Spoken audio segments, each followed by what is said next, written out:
Hello, welcome to our next tutorial on how to use SketchUp. This is going to go over in some detail about basically how we move things, how we group things, some dimensional items, as well as other little tips and tricks. And so we'll get started here. First thing I'm going to do, as you can see, is I'm going to draw a 4x4 dimension. And as you can see down here in the bottom, I typed in 4 by 4 inches, or 4 inches with a comma, and then 4 inches, which will give us our 4 inches. Right here, I'm doing the same thing. Anytime you want to do any kind of a dimension when you're building something, once you select whatever it is, in this case I'm extruding, I'm using this tool here to extrude, which means just to grab this face and pull it in a direction. Once you start that, you just come down here to the distance and you type in, as you can see, 4 inches, and you hit enter, and it will take it to 4 inches. Right here you're seeing that I'm typing, or not typing, but rather selecting selecting the face, and we kind of went over this in our one video. One click will select just one face of the item that you happen to be doing. When you triple click, like we're doing here, triple clicking will actually select the entire component, whatever you happen to be, whatever is attached to this. So unless this is grouped, when you triple click this entire component right here, it will triple click and it will select anything that this happens to be touching, unless it's grouped.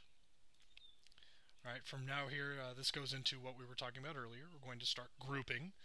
Now this, you triple click on this, you right click on the item that you want to group. You come down here, you see Make Group, and you click on Group. It's pretty straightforward. Now, this item, this 4x4, if you will, here is now a group. Now, what's that is going to enable you to do is going to enable you to, we'll pause that right there. It's going to enable you to move this piece around, and it won't interact with anything as far as getting mixed up or blurring things, which happens sometimes in the future. Now, what I did back there is I exploded the group. Now, when you explode a group, what happens is it basically erases that object from becoming a group. It turns it back into the original point. Now, what I'm doing here is these two pieces are just regular pieces like you draw, and I'm going to put these together, and this is the headache that sometimes you'll get. You put these together and they're not a group, and then you try to move them apart. They kind of become one piece, and it's a hassle, it's a pain. I think it's happened to everybody that's ever used SketchUp as a beginner, including myself, and it used to drive me crazy. So when you group things, as we're going to do here, giving you another example, is when you group things, you can actually put things together. You can slide them back and forth along each other, and they'll interact, meaning you'll be able to slide one face against another face, but they won't do what you're seeing right here, and they won't actually become part of each other. So what I've done right here is, as you saw before, I right-clicked on this, went down to group, hit make group, and that will make this area a group, or this 4x4. Now what I did here is I just copy and pasted, and I made myself another group. So both of these items, as you see here, both of these items are grouped. This is a separate group, this is a separate group, and that's what this box denotes, is that this item is a group. Now, as you'll see, I can move things. I can unselect, reselect. I can select them separately from one another, and I can move them, and you don't have this headache that you have right here when you have these groups. And so this is just some examples of how you can move things around. You can click, you can move them. They don't interact. I mean, they interact with one another, but they just interact on a facial level. And now this is a little bit different. Now originally I had this single group and I had this group. Now these are still groups, and what you saw here with me, if I go back a little bit, you'll see right here is I outlined both of these and I made these a group. Now you can have groups within groups. So the first 4x4 is a group, the second 4x4 is a group, and then by selecting both of them and hitting group, now these both are a group. So now that you'll see both these a group, now I can move both of these at the same time. You do a single click, you move on them, and then you can move these as a group. What you can also do is, Well, here we go. Hold on. This is just more example of how you can interact the entire group and move entire groups around and interact them with other groups, which this giant thing here is. Now see, all of these are considered groups, which is why the double or triple click on them. You'll see the group, and it will identify each one with those black etched lines around them as being a group. Now what we're going to do here is you're going to go in and we're going to explode, as you just saw. You click on it, you right click, you go down to explode, which you just saw, and what this does is it basically deletes the group aspect of it. Now, when you have them both selected, it's going to delete that double group aspect. So now both of these here are no longer a group. They're still individual groups, but the collective as a whole is no longer a group. So now we can move them from each other separately like that. Now they won't move as a group anymore. The individuals are still groups. However, the two that we put together are no longer a group. Now, what we're going to do here is we're going to rotate something. You go up here, and this is just it's simply rotate. Just says rotate. You come down, and you'll get this protractor here. If you want to rotate things and you want to make them move nicely, you go down and you find a midpoint wherever that happens to be. You can rotate it anywhere. You can rotate it here at the corner, which will move this up here or down here. I typically rotate things in the middle, just keeps it easier that way. And you got to be careful with this protractor, because the protractor will actually move in different ways. You can rotate things 45 degrees, or you can rotate it 180 degrees at a 45-degree angle, if that makes any sense to you. So this will no longer be straight, which is why I concentrate on the midpoints. From there, you're going to click once, and you're going to there you go. You're going to click one time, and when you click one time, that's going to change this a different color, and then you're going to move that line out. And then when you click it again, that's when you'll be able to move it around in whatever direction you want.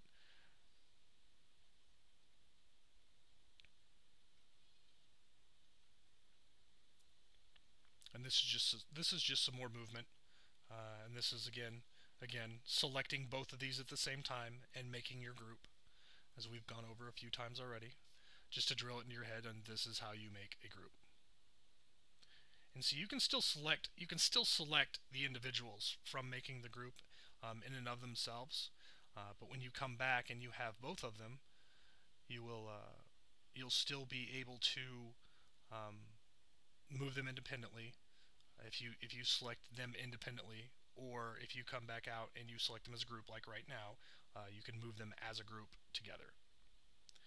Now the only difference is you saw me, if you come in and you double click, it will just select this, or if you triple click, it will just select this. And then a lot of times you'll have to get away from whatever the group is, click out here, and then come back and click once, and then that single click will click everything as a group. There may be times, as you'll see what I'm doing here, this is if you want to edit something in the group. Once you make it a group, you can't edit the structure anymore.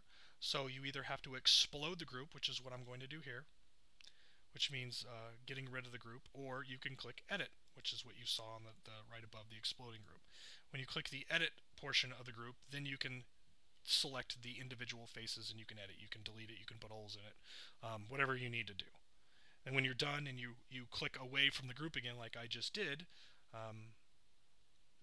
then it will go back to just being a regular group. All your edits will still be saved, but yet it'll still be part of that conglomerate of that group.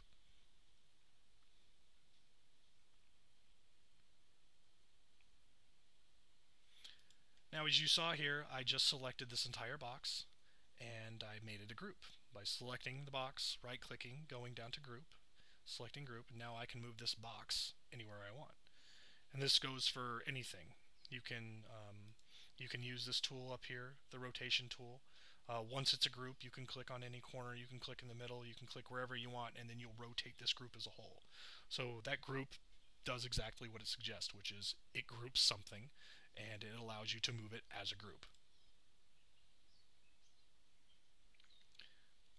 As you can see, you can still select individual pieces. within the group. But if you try to move them, around as a group, they still move as a group.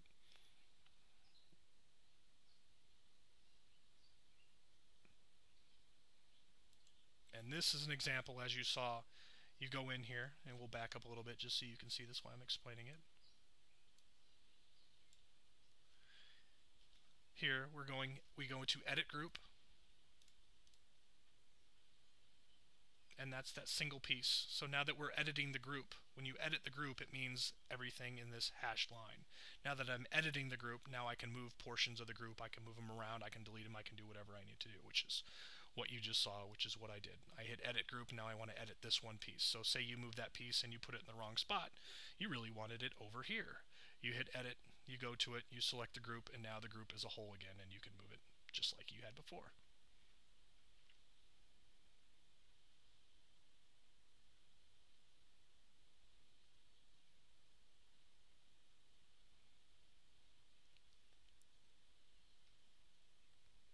Just more examples of when you're editing the group. You can move it around, do whatever you need to do. This is Let's go into a little bit of movement here. Now, what we're doing here is if you take the very corner and you grab an item like the 4x4 and you take the corner and then you click on the other corner of something, it will snap right into place, which is what I did. I snapped it into place. Now I'm going to do the same thing here. If I can get close. I've taken the corner of this, I've moved it, and then I'm snapping it to this corner.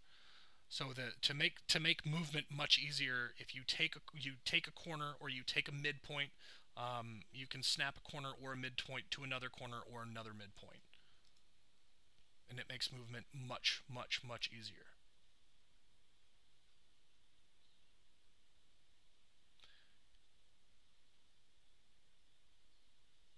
Rather than try to set something on something, if you have a midpoint or a surface or a corner, you can attach corners to corners, surfaces to surfaces, midpoints to midpoints.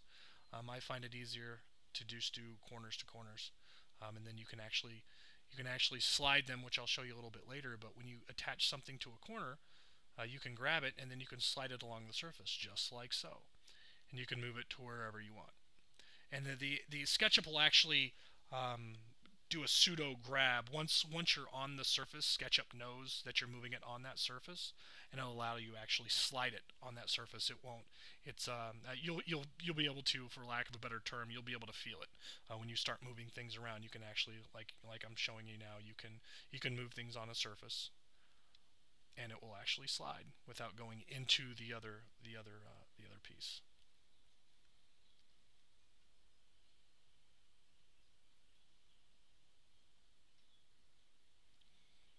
Just more movement, however you want to do it. All the midpoints are still here. All the corners are still here. You can actually move, which is what I did here with this T. You can move midpoint to midpoint. You can line things up. Fairly simple. Just use your midpoints and your corners if you want to line things up. If not, then you can use guiding. And that's about it. Thanks for watching. If you got any questions, let us know, and we'll try to make another tutorial for you.